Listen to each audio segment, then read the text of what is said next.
Yun. Okay. So, bilangan nyo lang guys So, connecting siya via LAN. Ayun, connecting to server socket na agad. Then, yun, ready na. Magandang araw sa lahat ng mga kapiso Wi-Fi natin dyan. Uli, nandito naman tayo ulit para sa ating panibagong video. Sa video natin today guys, susubukan lang natin kung paano gumana itong Subindo LAN base ni Fusion Lab. Ito try natin siya sa Wi-Fi 5 soft. Sa lahat ng Subindo na nakita ko, ito yata yung pinakakaiba. So kita nyo guys, wala siyang NoDIM ko dito na nakalagay or nakapatong. Parang isang module lang talaga siya. Oh. I don't know kung universal to siya ng Subindo, pero I think itong specific model na to is for Wi-Fi 5 soft lang. By the way, may pag-giveaway tayo nito ngayon sa video na to. Panoorin nyo hanggang matapos yung video natin para malaman nyo yung mechanics. Pipili tayo ng 10 lucky winner na makaka-receive ng ating napaka-powerful na Subindo custom board na ito. So kita nyo guys, i-close up natin. Napakaganda talaga ng build. Basta Fusion Lab. Di ba? Pro na pro. Yan.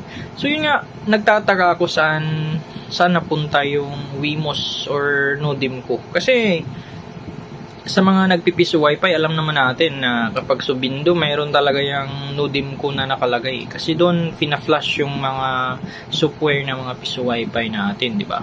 Pero ito wala. Tapos may dalawang button dito, restart at saka yung, for example, i-reflash mo siya or i-reset up. At syempre, kumpleto pa rin tayo ng pinouts, queen slot, at saka yung lid frame niya. Kumpleto pa rin. At ito, para ito sa LCD naman. So, optional, gumagana to kahit walang LCD. Pwede ring lagyan. At syempre, 12 volts pa rin yung power supply niya. Ang gagawin natin is, paganahin natin to, need natin ng server. So, mayroon tayong server dito, Wi-Fi 5 So, gamit natin is yung Orange Pi 5. Hindi ko pa talaga na-deploy ito. Kinukulang tayo sa oras, guys. Pero mayroong active Subindo na to na isa. As of now, testing stage pa rin siya. So, dadagdagan natin ng isa. Sa server natin, kailangan nating makuha yung ating Subindo key. So, kailangan natin yan during setup para gumana yung ating Subindo. So, mayroon tayong isang Subindo na online. Bilan 24 yung ating interface. Aside sa ating server, kailangan din natin ng switch or ganito, 5v5 modem para doon tayo kukonek sa ating LAN. Okay, so maraming paraan para makapag-deploy ng mga Subindo. Siyempre, mas maganda yung bilan para auto-select yung coin slot natin. May bilan 24 na tayo. Gagamitin natin is either 23 or 22 naman. So ngayon guys, dadalhin na natin to doon sa labas kasi nandun yung ating switch na palagay. So yun nga, nakuha na natin yung ating key. At as of now, yung server natin is isa pa lang yung Subindo na nakalagay. So refresh natin, baka sabihin nyo, meron na tayong sinet up. So wala pa po yan. Login. Then system and then settings. So dito pala yan nakikita yung mga Subindo natin guys. Okay, so refresh natin to. Di ba? So mamaya kasi kapag active na yung ating Bindo ay Subindo, may lalabas dito din, need natin siyang i-accept. Okay? So again, tandaan lang natin tong ating key. At yun nga, isa pa lang yung Subindo na naka-add or active sa ating server. Then yung interface niya is bilan 24. At ito, i-add natin to bilan 23 naman. So, madali lang to guys. Madali lang. Okay.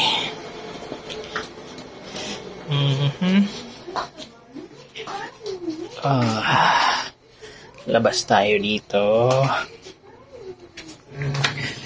Okay.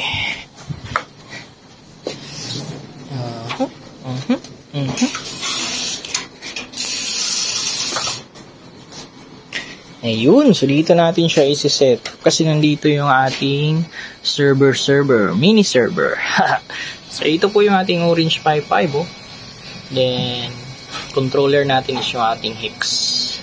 Yan. So, maraming purpose po yung Hicks natin dyan eh. Aside sa nandyan nakalagay yung ating server sa ating Wi-Fi 5, meron din po itong PPOE at meron din po itong connection going sa ating Pisonet. Then from our Hex, yung ating Wi-Fi 5 SOPs, ito naman yung parang pinaka main switch nya. Yan. So, sinit up ko siyang ganyan para pag nagtitest ako is madali lang. Pansak-pansak na ako dyan or saksak-saksak. So, ito yung isang subindo pala natin, no? Yan. So, nandun to sa kabilang bahay namin, eh. Hindi ko, tinitest ko pa lang siya doon. Pero active po yan. Yun yung nakikita natin na under sa VLAN 24 interface. So, dito natin isasaksak yung ating bago na gamit yung Fusion Lab na custom board dito. Okay. So, ito nga yun, no? Yan. So, super dali lang ito.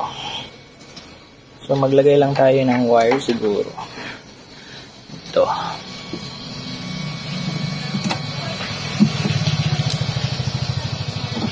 Ayan. Yan. Okay, saksak natin ito dito sa LAN 1. Oops. Teka. So again, marami pong ways or marami pong paraan sa pagbibilan. Pwede kayong gumamit ng 5v5 or yung mga managed switch. So ang purpose po nito is para automatic yung ating coin slot kapag nag-insert coin tayo. Hindi na tayo nagsi-select. Yan. Para sa akin, mas madali kapag ganito. 5v5 kasi mura lang siya. Then, marami siyang functions. At madali lang din. Nagbabalak akong gumawa ng parang tutorial about dito. Kung paano gumawa ng isang centralized piece Wi-Fi. Gamit yung mga system base or kahit MikroTik base, yung Huawei ba yun? So, susubukan natin kung magkakaroon tayo ng oras. Maraming oras. Then, ito naman guys, yun yung ikukunik natin dyan, no, sa ating custom board. So, ilalagay lang natin siya kahit saan dito. So, nakaset up naman na to. So, tatanggap na lang to ng connection galing dun sa isa dyan. Okay. Din ito, saksak natin to dito sa LAN nya. Yan.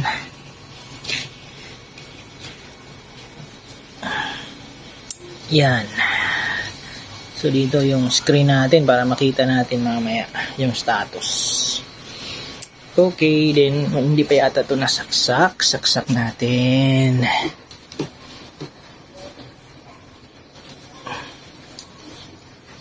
Yan. Balik tayo dito. Saan ba yung ating mga power supply? So, ito yung power supply natin. So, unahin natin to.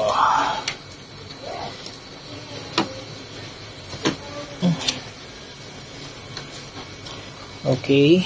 So, umaandar na siya. So, antayin lang natin na mag-boot up bago natin to isaksak. Yung ating custom board or siguro mamaya na, no? Mamaya natin siya ilagay. Set up na natin siya. Okay. So, ayan. Saksak natin. Yun. So, ang indicator niya, kung need pa siyang i-set up is kapag pula po yung ilaw niya dito. Pula po. At bakit hindi umandar yung ating screen? Siguro baliktad. Baliktad yung pagkakalagay natin.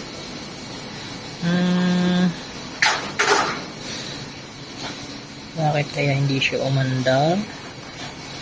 Okay, so mamaya check natin yan. Bakit hindi yan umandar? Baka sira na to. Need pa natin siyang i-set up. So, para ma-set up natin yan, kailangan tayong mag-connect sa kanyang Wi-Fi. Ayun, so meron no, Wi-Fi 5 ESP32 setup. Galing, di ba? So wala naman siyang modem ko dyan na makikita, pero saan kaya galing yung Wi-Fi or wireless SSID niya? Napakalupit talaga ng Fusion Lab. Okay. So balik tayo dito, then mag-connect lang tayo dyan sa Wi-Fi 5 ESP32 setup. Ayun, so dito na nga guys, oh, yung authentication. So dito natin need ilagay yung ating key na nandun sa ating server. Okay, itong box name, pwede naman natin yung i-edit. Then pwede din natin dito ilagay yung mga SSID ng mga EP natin kung gumagamit tayo ng wireless. Para in case maputol yung ating LAN, hindi tayo madidisconnect kasi meron pa tayong wireless na backup. Di ba ang lupit? Pwede tayong mag-scan dito para makita natin yung mga available EPs natin. So yun o, meron tayong mga available EPs dyan. Ilagay lang natin dito yung ating key, which is 6 piso Wi-Fi 23. Yan. Then, pili tayo dito ng SSID. Lagay natin dito. Paste. Then, save lang. So, blank lang yung password. Save. Yun o, config save. Balik tayo dito sa ating custom board. Isaksak natin itong LAN. Yan, saksak na natin siya dito.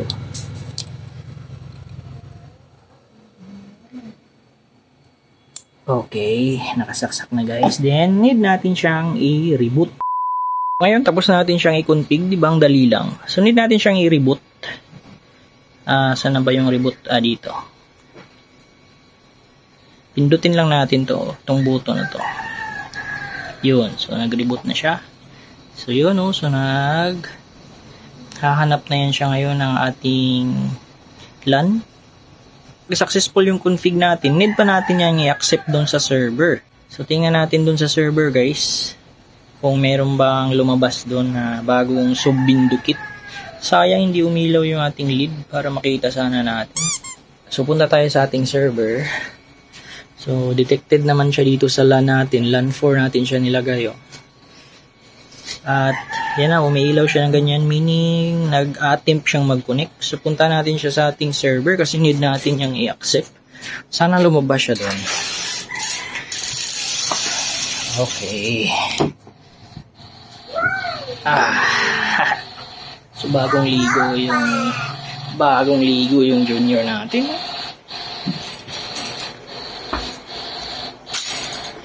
Okay.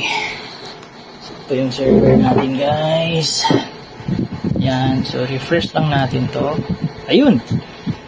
Yan o. So pagkatapos nating refresh, lumabas na. Refresh ulit. Then need natin yan siyang i-accept. Okay? So, pagka-accept natin yan, lalabas na yan siya dito sa baba. Accept. Yan. Yun o. Lumabas na siya dito. Then, offline pa yung status niya. So, refresh natin. Yun. So, online na siya. Oh, diba? So, naka-trial yung license. So, need palang license to.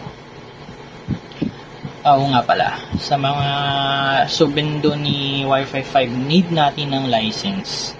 So, madali lang naman yan. Okay? So, dito lang yan sa activate. Lagay nyo lang kung meron kayong license niya. Okay? So, dito nga rename. So, pwede natin siyang i-rename. Bilan 23. So, check natin kung bilang 23 nga yung interface niya. So, yun o, bilang 23 nga yung interface. Lagyan lang natin dito. Kasi actual deploy ko naman to eh. Pag nagka-time tayo. Saan ko nga ba to ilalagay? So, pwede itong ilagay doon sa main gate ng Crystal. Gate na lang, gate. Yan. Okay. Save. Yun. So, meron na tayo. Dalawa. So, need na lang tong i-activate. So, madali lang mag-activate, guys. Dito lang, activate. Per sub-window, pwede tayong mag-assign ng iba-ibang pin at yung kagandahan, yung rates. Pwede rin tayong mag-assign ng iba-ibang rates per subindo. Every rate, pwede rin iba-iba yung kanyang speed. Katulad dito sa akin, no, iba-iba yung speed. Para makasali sa ating giveaway. Madali lang po yung mechanics. Okay? Pagalingan lang po kayo ng comment dyan sa ating comment section. Kung para sa inyo, ano po yung the best? Yung standalone na bindo? Meaning, gagamit ka ng Orange Pi, Raspberry Pi, or kung MikroTik base ka, or kung yung nakasubindo, tulad nito. Yan, so pipili tayo ng 10 malulupit na sagot dyan sa comment section natin, at sila yung makaka-receive ng ating giveaway. So again, max po yung giveaways natin. Merong subindo na ganito, para sa Wi-Fi 5 SOP. Napakaswerte kasi mahal po ito compare dito. At itong mini universal custom board naman para sa mga bindo mismo. Okay? So good luck guys! At congratulations in advance sa ating magiging winners. So balik tayo doon. Check natin yung ating subindo. So di ba ang dali lang? Okay.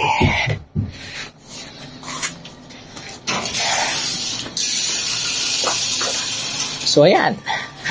Pag fully connected siya pala, yan yung kulay niya, yellow. Yellowish, something. Ito yung isang advantage ng subindo lang yung gagamitin natin. Kasi hindi na tayo bibili ng Orange Pi, Raspberry Pi. Ganyan lang. License niya, tsaka yung custom board. Coin slot. Kahit wala na ng AP kasi ito, parang AP na rin niya eh. Pero nasa sayo, optional. Pwede kang mag-add ng AP as much as you like. Yun nga ang lupit. Subindo na to. Isang module lang siya. Hindi na yung pinatong-patong pa dito yung mga nodim ko or something. Pero syempre, subject for testing pa rin po at observation kung okay nga ba. So babalitaan ko na lang kayo guys. Siguro, i-deploy natin to this week. Hindi tayo papayag na hindi natin to ma-deploy para ma-test. Then, bibigyan ko na lang kayo ng update. Lagyan lang natin siguro ng coin slot dyan. Para talagang makapag-insert coin tayo. Sige, kukuha muna tayo ng coin slot. Ayan guys, so kompleto na Meron tayong coin slot.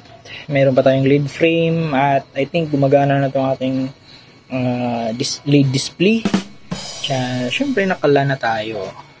So ngayon, ang titry lang muna natin is kung gaano nga ba siya kabilis mag-reconnect sa ating server. In case for example nag-burn out yung pinaglagyan natin ng subindo, gaano ba siya kabilis mag-reconnect. At itatry din natin, for example naputol nga yung LAN, kung mag-connect ba siya automatic doon sa sinet up natin na wireless connection niya, yung parang backup. Okay? In case nagka-problema yung LAN, kukonek pa rin si subindo natin doon sa ating mga access point. Check muna natin kung gaano siya kabilis mag-reconnect. Assuming burn out, din bumalik yung kuryente, tingnan natin. Yun. Okay. So, bilangan nyo lang guys So, connecting siya via LAN. Ayun, connecting to server socket na agad. Then yun, ready na. Siguro mga 5 seconds. 5 seconds lang. Diba? Lupit. Ang lupit. So ngayon naman, itry natin kung talagang auto-select ba siya. So again, 23 po itong ating interface ng subindo natin na to. So mag-connect tayo. Dito tayo. Ito, Wi-Fi 523. Yan. So mag-connect tayo dyan. Yun. At dapat yung VLAN 23 gate, automatic yung box. Ayun so automatic nga siya guys. Yan interface VLAN 23. What if doon ako sa VLAN 24? VLAN 24 naman. Use other network tayo. VLAN 24 tayo. Ito, 24. Okay, 24. Yan. So, dapat yung tulay, something naman, doon tayo co-connect. Kung tama yung pinagagawa natin. Okay, so tingnan natin sa ating portal. Ayun, so tulay naman siya ngayon. Diba? Ang lupit. So, auto-select nga siya. Auto-select. So, balik tayo dun sa ating bagong subindo kasi natry ko na yung tulay. So, itong isa naman, try natin to. Itong bilang 23 natin. Try natin maghulog ng coins. Yan. So, ang mangyayari nito guys, kung naghulog ka dito sa subendo na to, then napunta ka doon sa ating ibang mga subendo, automatic pa rin. Pinakita ko naman niya sa inyo yun. Wala problema yung random map pala dito kay Wi-Fi 5. Yun yung kagandahan niya. So, yun o. So, gate automatic bilang 23. So, mag-insert tayo. Yan. So, kita nyo guys. So, yun o. So, nag-aantay na siya ng hulog. At umilaw yung blue. Kapag nag-insert coin ka pala, iilaw yung blue niya. So, try natin maghulog ng piso. Yun. Yun o. Piso. Piso. Connect. Yun. So, meron na tayong 15 minutes. O, diba? So, ngayon naman, ang itatry natin is kung, example nga, nabunot itong LAN, kung magre-reconnect ba siya sa ating wireless na backup. Okay? So, bunutin natin to guys. Walang kukura pa, walang putol tong video na to dito. Then, i-reboot natin. Ayun, sakit disconnected siya kasi binunot na natin yung LAN. Hindi natin siya i-reboot. Hayaan na lang pala natin kasi naghahanap na siya kung saan siya magkukonect. So, connecting via LAN, walang LAN, paano yan magkukonect? So, dapat doon siya sa wireless. Yan. So, connecting siya sa Wi-Fi, oh. Ayun, connecting server socket, oh. Yun, oh. Yun, ready, guys. Ready. So, nag-connect siya automatic. Kahit walang LAN. O, diba? Ang lupit naman ito, oh. Wala namang Wi-Fi module dito. Or hindi lang natin alam yung schematics ng board na to. Baka nilagay. Pero hindi kasi tayo marunong tumingin. So what if bumalik na yung LAN? Automatic ba siya? Saksak natin. So as of now, wireless po yan siya nakakonect. Ang hirap naman. Walang taga-video. Yan, so bumalik, assuming bumalik na yung LAN natin kasi nagka-fiber break lang. Ayun, so bumalik na yung LAN. So walang activity mangyayari niyan kasi connected na siya eh. So need sigurong i-reboot para mag-connect ulit siya sa LAN kasi hindi na putol, oh. Sa wireless pa rin siya nakakonect. So, reboot natin. Tingnan natin. Reboot. Yun. Yan. So, connecting to LAN siya. Yun. So, need nating i-reboot. Pero at least, no, kapag yun nga, naputol yung LAN, may backup pa tayo. Yung ating mga wireless. Ganda. Pwede. So, again, congratulations in advance sa mga mananalo sa ating giveaway. At hanggang dito na lang po siguro yung testing natin. Kita-kits na lang po ulit sa susunod nating upload.